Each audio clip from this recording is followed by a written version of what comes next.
Kayo daw po ay laging nasa gitna ng dalawang mag-asawa. Kaya medyo delikado po doon. Parang ang mga tao ay sa halip na maniwala ay lalo kayong nababatikos. Kay Martin Gomez Romualdez.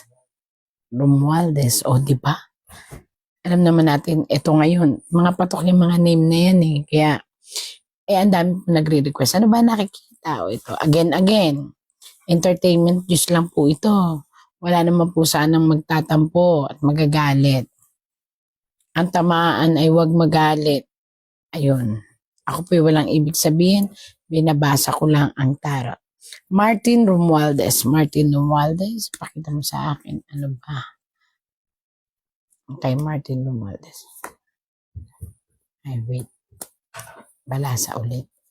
May isa agad lumabas. 1, 2, 3, 4, 5, 6, 7, 8, 9, 10.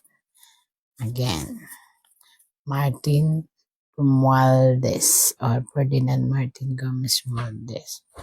1, Ferdinand. 12. 1, 2, 3, 4, 5, 7, 8, 9, 10. 12. Ayan. Ito na po ang kay Martin Romualdez. Kay Ginoong Martin Romualdez. Aru. Masyadong sensational siya. Sobrang pinag-uusapan. Sobrang nadidikit ang pangalan niya sa dalawang matitinding personalidad ng politika ng Pilipinas. Ito ay sa ating presidente at sa asawa ng presidente. Nakita niyo naman, ang linaw po. Pero bakit ganun? Nagre-represent siya ng isang huwad na anghel. Kasi po, kaya huwad na anghel, pula po ang pakpak na lumabas sa kanya. Ito po yung ating presidente at ito naman po ang asawa ng presidente. Ibig sabihin, siya lang tatlo po ay lumalabas. Pero nagtataka po talaga ako, ang pagiging anghel niya ay pula ang pakpak. Ayan po ang anghel na pumapagitna sa kanila. Ibig sabihin po nito, tapos siya po ay naka-violet. It will bring, again po ini-interpret ko lang po ang tarot nakakatakot pero sabi nga nila sabihin ko ang lahat. Ito naman ay kung makakarating sa kinauukulan, wala po akong binabasang script. Ito po. Ano po ba ang ibig sabihin ng violet? Ano po ba ang dala ng anghel na ito dito sa dalawang mag-asawa? Ibig sabihin, ang dala po ng violet ay nakakatakot. Hindi ko alam pero bakit mas mataas siya dun sa dalawang mag-asawa. Dun sa dalawang mag-asawa. Na supposedly dapat mas mataas ang presidente pero dito po, nakita nyo po, napapailaliman niya ang presidente at ang asawa sa larawan. Ito po ay nagre-represent ng kay Ginoong Romualdez. Ayan. Kaya nakabaliktad po ito, kaya nakaano, ang psychic po ay hindi nagdi-definition na nakabaliktad o mababasa po ito. Kapag po ito ginanito, anong interpretasyon? Ganun pa rin po, di po ba? Nasa ibabaw pa rin sila. Ayan po, nasa ibabaw pa rin si Sir Romualdez ng babae at lalaki. O, nakabaliktad. So, ano po perception? Ganun pa rin po yun. Ayan. O, ito po ay ang kastilyo na pinamumunuan ng dalawang tao. So, ang ibig sabihin po nito, dapat ang isipin ay ang happy home. Ibig sabihin, dapat isipin ang kapakanan. Ayan po yun. Pero, ang nangyayari po, may ibang nagro-rule. Bakit nagro-rule? Wala po si Sir dito. Pero lumabas ito sa tarot niya. Ang ibig sabihin po nito, sa lahat ng gagawin nitong dalawa, maaaring madawit ang pangalan niya. Kung bakit, yun po hindi ko alam. Sinabi po ng tarot. Ito ay palasyo, ito ay ang babae, ito ay nagsisignify din ng mag-asawa na nagpapatakbo. Pero dumikit siya kay Sir, kaya Martin Romualdez. Kaya laging madidikit at madidikit ang kanyang sitwasyon or anumang bagay. Kasi ang plano ay laging nadikit sa kanya. Yan. Kaya mag-ingat, sir, kasi dito po kasi lumalabas na ang pakpak ay pula. May mga bagay na lihim na nakakalkal sa pamamagitan na rin ng kinalalabasan ng pamumuno nitong lalaki at ng babae. Yan. So, dito makikita natin na talagang dawit na dawit po at lagi kayong kadikit ng dalawa. Mga plano. Ito po ay plano ni Sir Martin Romualdez na ipinakikita ng tarot kung saan nagpapakita siya ng imahen ng pagiging anghel. Pero makikita niyo po dito, itong planong ito ay parang hindi kinakagat ng mga tao. Bakit po? Makikita niyo po dito na ang mga tao sa halip mabuo ay nag-scattered. At ang tinitingnan ay ang mapapakinabangan lang, pero ang idea hindi. Hindi. Ito po ay mga tao. Hindi po ito politiko, kundi mamamayang Pilipino. So, ang iniisip ng iba, ito ay pag-a-approach para mawala ang kanyang pangalan dito sa mga gulong nangyayari sa pamumuno ng babae at lalaki. Yun po ibig sabihin gumagawa po ng approach si Ginoong Martin Romualdez para mapabango or mapaayos ang tingin sa kanya ng mga tao. Maaaring siya ay gumagawa ng mga social gathering or na para sa pangmasa o kaya ay pamimigay ng mga tulong sa mga taong mahihirap, pero natanim na po kasi sa isipan ng mga tao.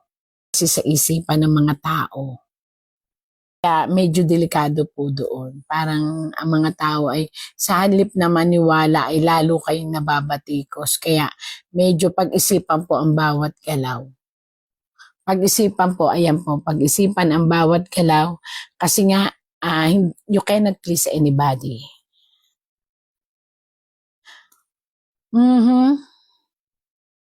Hindi ko po alam kung ano itong after ni Sir Romualdez, dahil dito marami po kasing I don't know kung ano to, parang ano to yaman, pera, parang ganon, yaman, pera, na parang noon pa tong sinauna pa po ito yun kaya sinauna pula yan, na hanggang ngayon po ay dinidig or pinipilit niyang mabawi. Ito ay mga dati pang marahil ito ay kayamanan, pera, pero ito po ay pinipilit na mabawi o makuha. Ito po ay parang nakita ko na ito dati. paghati-hatian ng kanilang mga pamilya o lahi kasi nga itong perang ito ay parang sinauna pa na kaso ng pera na nakuha pagkatapos kinukwento ko po ay nakita ko lang dito po sa nakuha tapos parang kumbaga sa ano ay napunta sa batas at ngayon po ay kiniklaim at ito po ay nakukuha na ni Sir. Pero ito po ay parang iniligal or ikinaso. Ayan po. Kaya lang po, ayon po sa tarot, kinakailangan maghinay-hinay po ang ating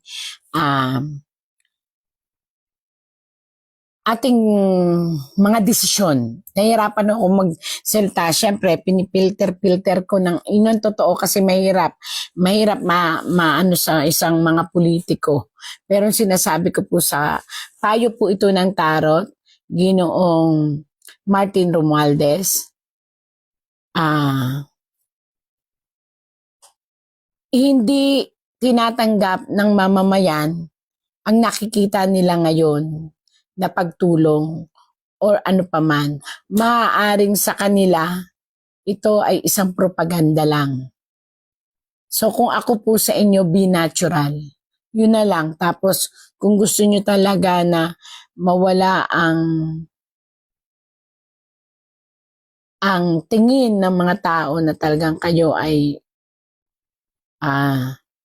nakikialam sa pagpapaikot ng gobyerno. Siguro mas mabuti na kung kaya niyong payuhan ang buong both side the politics buong walang pinipiling politiko na magkaisa na lang at tumahimik na lang at hintayin na lang natin ang mga desisyon ng mamamayan since mamamayan din naman ang magdidesisyon.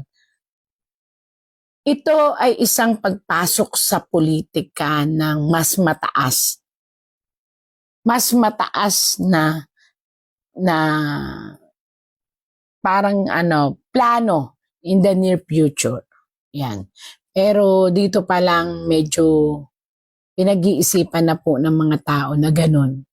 Napapasok talaga kayo sa politika na mataas, maaaring kumandidato kayo na mas mataas pa. Yun po ang iniisip ng mga tao sa ngayon. Kaya hindi natin po sila ma-please, talagang kaso baka po guguho po ang pagkakilala sa inyo sa pagdating sa politika. Kapag ipinagpatuloy nyo pa po, ito po ang sabi ng tarot, pag ipinagpatuloy nyo po na hindi ba makialam na patahimikin ang lahat ng mga patahimikin, ibig sabihin payuhan ang lahat. Hintayin na lang, manahimik na lang both side. Yan po ang sinasabi ng tarot. Hinihingaan po kayo ng malinaw na definition ng tarot na gumawa kayo ng isang magandang hakbang, hindi ang pagkakawang gawa, kung hindi ang mapaayos ang tore na nagiba o ang palasyo na ngayon ay binabatikos. Yan po ang magandang definition. Para masave po ang pangalan ng mga nakaupo at masave din po ang pangalan ninyo na sa ibang tao ito ay hindi nila sa mamamayan, yung ibang tao mamamayan, hindi nila ito tinitake seryoso ninyong ginagawa. Kung hindi may motibo kayo at pinaghahandaan ninyo ang pagpasok sa isang mataas na ambisyon ng politika, yun po ay sinasabi po ng isip ng mga tao sa nakikita nila.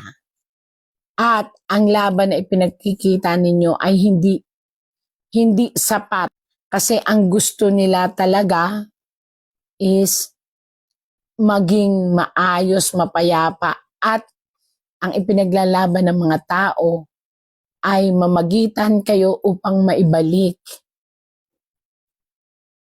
ang pinagmulan ng tampo o sama ng loob ng mga tao sa ating gobyerno.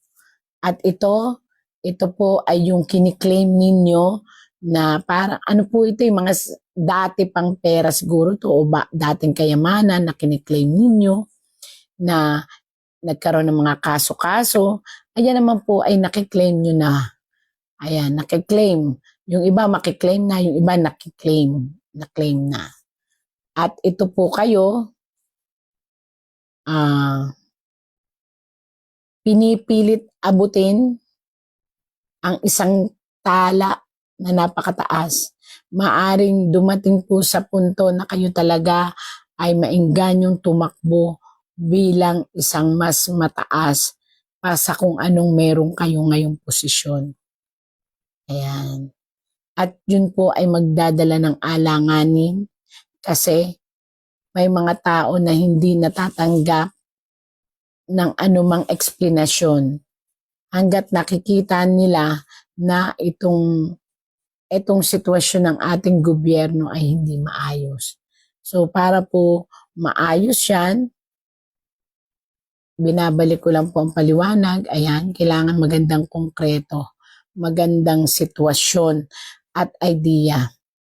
Kasi po gumuguho na po ang pananalig ng ibang mamamayan sa ating gobyerno. At dawit po kayo, dawit ang ating presidente, maging ang kanyang asawa, dawit na po. So yun po ang sinasabi ng tarot. Bakit po kayo inadidikit sa dalawa, the president and the wife? It is because ayon po sa inyong tarot, ayan, kayo daw, sabi po ng tarot kayo daw po ay laging nasa gitna ng dalawang mag-asawa. Ito yung presidente at ang asawa at kayo daw po ang pumapagitna. Parang anghel na nandyan na nakabulong pero yun nga pula. Kaya ito po, wag sana magdamdam pero kung maisasaayos nyo lang po ang mga problema, mas baka maging puti ang anghel. Ayan. Hanggang doon na lang